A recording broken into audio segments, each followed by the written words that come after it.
2 августа. Хочу вам показать наши цены на бензинчик. Russia's internal front is crumbling.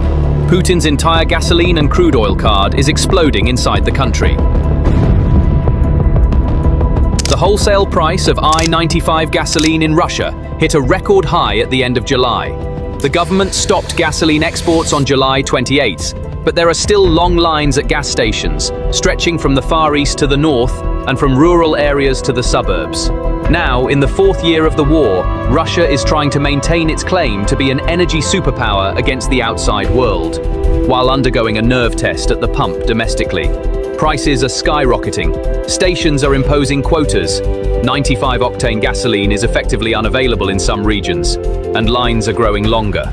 Reports of kilometer-long queues emerged from Primoria. On the same day, refineries in Syzran, Novokuibyshevsk, Ryazan and Volgograd were reported to have been hit or reduced capacity due to technical issues or security concerns. This is not merely a supply disruption.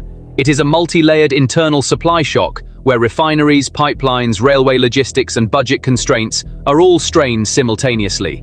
Ukraine's systematic attacks on refineries and pumping stations are triggering this shock. Despite Moscow's legal breaks, the laws of physics remain unchanged. Without functioning refineries and uninterrupted logistics, domestic pumps cannot be filled.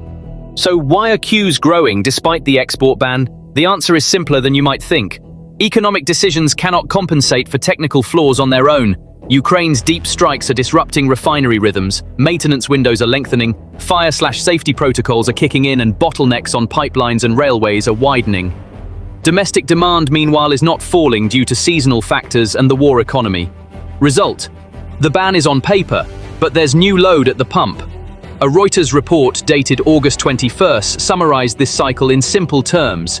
Gasoline shortages in some areas, days when Russians couldn't find AI-95 in some places, kilometer-long queues in Primoria, and unrelenting supply pressure despite the government's July 28th gasoline export ban. The same report also includes the following detail: capacity declines in Syzran and Novokuibyshevsk following the attacks on Ukraine, outages and security concerns around Volgograd and Ryazan. The picture is completed by local contraction despite the export ban. So, how many regions run out of fuel when a single refinery shuts down? In a transcontinental country like Russia, the answer is several supply regions. Because refinery production is not as interchangeable or flexible a network as it is often assumed to be. Each facility supplies different stations and feeds different railway pipeline networks. Capacity declines along the Volga route, such as in Syzran and Novokuibyshevsk, strain stations in central Russia. Volgograd is critical for long-distance supplies, and even a one-day shutdown at a hub like Ryazan disrupts the rhythm of pumps hundreds of kilometers away. This chain reaction, despite the export ban, led to a breakdown in gasoline supply, resulting in direct gasoline station queues in Primoria and neighboring regions. Throughout 2025, a portion of Russia's major refineries, including Ryazan, Syzran, Novokuibyshevsk, and Volgograd, were intermittently offline. The common target of the disruptions was the critical units that convert crude oil into gasoline, diesel, and naphtha. Even a brief shutdown is enough to drain the pumps in several regions in succession. Then comes logistics. Internal supply chains, spanning thousands of kilometers along the west-east axis, rely on railway cars on the Trans-Siberian line, and in some places on pipelines. A delay at one point on the line turns into an announcement that a tanker has not arrived elsewhere. Local reports from the Far East, including Vladivostok, indicate that drivers can only purchase gasoline in 10-liter limits. Some stations have temporarily closed 95-octane fuel, and waiting times have increased, showing that the crisis has spread far beyond Moscow. These examples clearly illustrate how the supply shock is spreading in Russia's Far East. Meanwhile, Ukraine has targeted Druzhba 3 times in a row.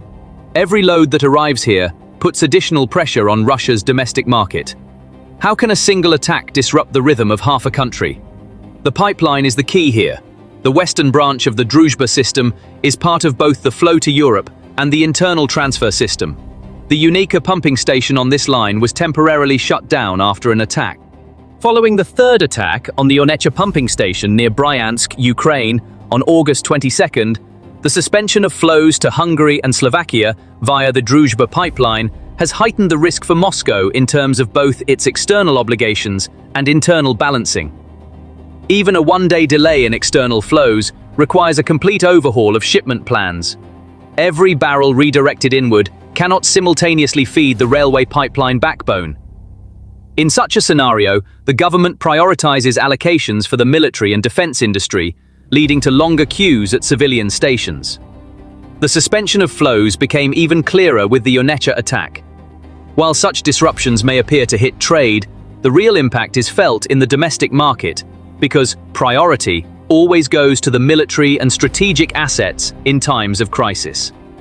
Let's quantify how many stations a single refinery shutdown would darken. Syzran and Novokuibyshevsk carry the load of the Samara basin. When they falter, the Volga line shifts to secondary sources. Volgograd plays a frequently deployed buffer role. If the rhythm is disrupted here due to breakdowns, fires, or security issues, the south-central artery constricts. Ryazan is a nerve center for the Moscow region. A one-day slowdown there directly translates into delays for the city's suburbs. The export ban leaves more gasoline on paper for domestic use, but the reality is that if tankers, railways, and pipelines fail to deliver this gasoline to the right stations on time, the ban does not translate into gasoline at the pump. Why aren't prices falling?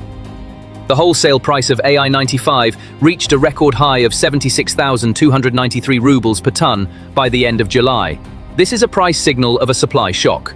The ban alone is not enough to reverse the price curve.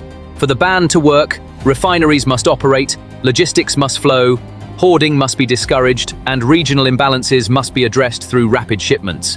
For domestic prices, even wholesale prices, to decline, refinery uptime is required. This is not easily achievable amid the triangle of airstrikes, fires, and maintenance. There's a ban, no gasoline, and queues. Belarus is at the darkest crossroads in its history.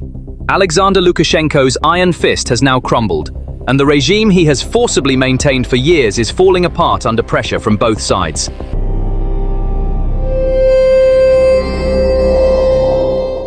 These massive columns of people and cars you see are not fleeing from a catastrophic disaster.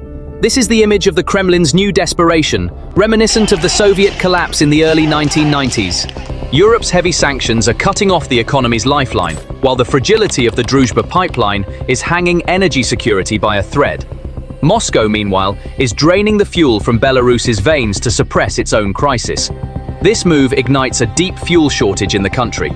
People heading to gas stations wait helplessly in front of empty pumps. Even those with money in their pockets can barely find fuel. For those without money, life has already come to a standstill. The picture is the same in kitchens. Milk, bread, meat.